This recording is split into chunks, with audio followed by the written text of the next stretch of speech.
Bom dia, a paz do Senhor Jesus Cristo alcance os nossos corações. Quero compartilhar com você o meu devocional desse dia.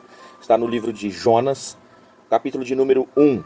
E veio a palavra do Senhor a Jonas, o filho de Amitai, dizendo: Levanta-te, vai à grande cidade de Nínive e clama contra ela, porque a sua malícia subiu até mim. Lá no capítulo de número 3, verso de número 1, diz: E veio a palavra do Senhor segunda vez a Jonas, dizendo: Levanta-te e vai à grande cidade de Nínive e prega contra ela a pregação que eu te disse. Amém? Louvado e engrandecido seja o nome do Senhor pela sua palavra.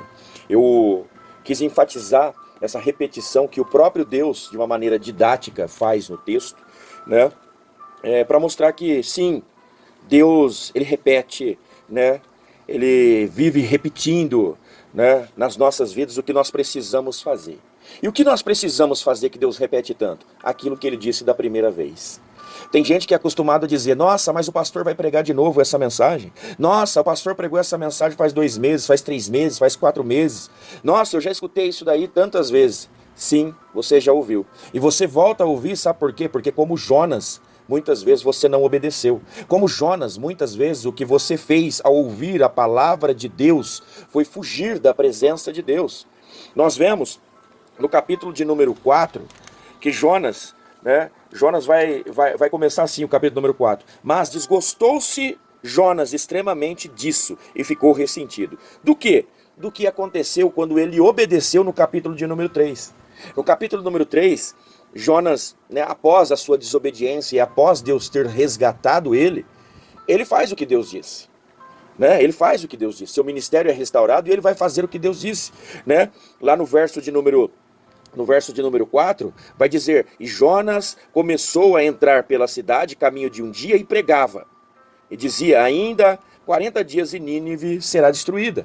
Né? Ele proclamou contra aquela cidade, ele pregou a mensagem que o Senhor mandou.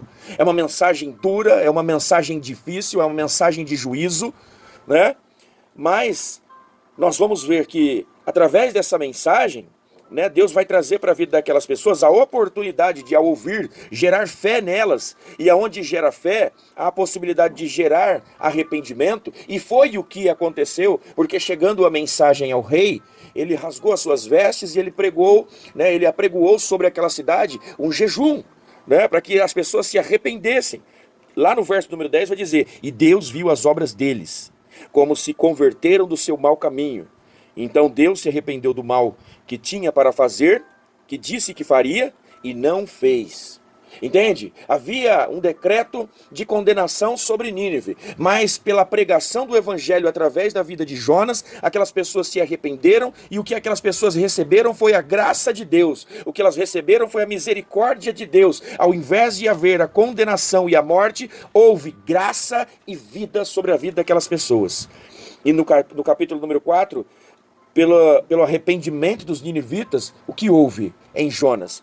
Houve descontentamento, houve desgosto, houve ressentimento de Jonas. Então ele vai orar a Deus no verso número 2 e ele vai dizer: Ah, Senhor, não foi isso que eu disse, estando eu ainda na minha terra? Por isso eu me preveni e fugi para Tarsis. Pois eu sabia que o Senhor é Deus piedoso, é Deus misericordioso, é Deus longânimo e é Deus de grande benignidade, e que se arrependes do mal. Jonas não fugiu de Deus porque Deus ia fazer alguma coisa errada. Jonas fugiu de Deus porque sabia do poder de Deus através da pregação do evangelho. E sabia que se fosse a Nínive, ao pregar, as pessoas teriam a oportunidade de se arrepender. Mas Jonas, na sua mente, ele já havia condenado todas aquelas pessoas. Jonas, na sua mente, já havia ele colocado um decreto de que aquelas pessoas precisariam ser condenadas e pagar pelo seu pecado, pagar pelos seus erros.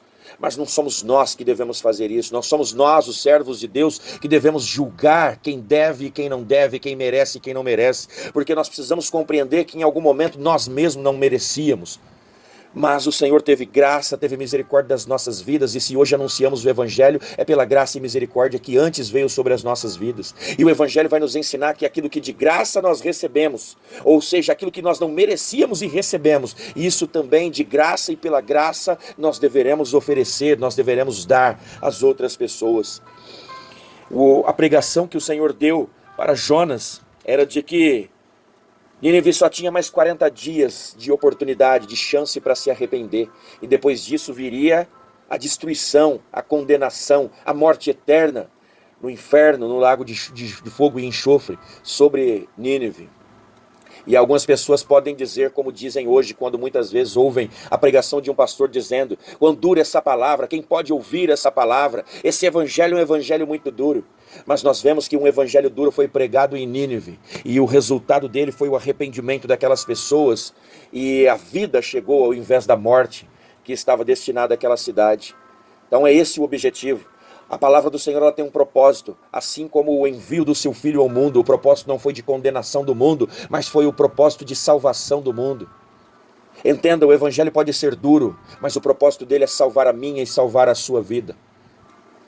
O servo Jonas, ele não compreendeu isso. E muitas pessoas podem dizer assim que Deus não se esforça para salvar pessoas. Como não se esforça? Talvez algumas pessoas podem dizer, mas ele enviou apenas um servo para pregar o evangelho e talvez salvar 120 mil pessoas. Sim, talvez você, que ainda não compreende a graça de Deus, pode entender dessa maneira, que Deus enviou um para salvar 120 mil pessoas. Mas eu entendo pela revelação do evangelho que Deus usa dos dois lados, de um lado e usa do outro também. Ele usa o que é para salvar aquele que não é, mas ele também usa aquele que não é, aquele que não vale nada, para salvar aquele que pensa ser alguma coisa. Porque ao mesmo passo que Deus estava usando uma pessoa para talvez levar o evangelho e salvar 120 mil, Deus também estava usando a vida de 120 mil condenados para salvar aquele que se dizia crente e servo do Senhor, mas não estava entendendo que era misericórdia. Então, meu irmão, minha irmã, que é um servo de Deus como eu, talvez você saiba que é um servo, que é um instrumento na mão de Deus, mas você julga ser melhor do que os outros e muitas vezes julga que os outros não são merecedores. Mas entenda que aonde o Senhor te enviou, talvez você como instrumento está lá para salvar, mas talvez você também, por ter se desviado da mensagem do evangelho, que é o amor e a misericórdia, Deus está colocando todas aquelas milhares de pessoas diante de você, para entender que Ele está se esforçando e colocando todas aquelas vidas para salvar a tua que está no engano. Meu irmão, minha irmã, entenda, a obra do Senhor, ela apenas começou nas nossas vidas. Mas aquele que começou a boa obra, ele é fiel e justo para poder complementá-la. Então permaneça no caminho, permaneça naquilo que o Senhor te colocou. Seja como servo, eu não sei como o quê, mas permaneça. E entenda, ninguém é merecedor de coisa alguma. Tanto sobre a minha vida, que já sou um crente, quanto a vida daquele que ainda não creu. Ela é preciosa para Deus. E Jesus Cristo morreu naquela cruz do Calvário, não pela vida de alguns, mas pela vida de todo o mundo. E todo aquele que nele crê, não morrerá eternamente, mas terá vida por toda a eternidade. Amém? Tenha um dia abençoado, fique com Deus.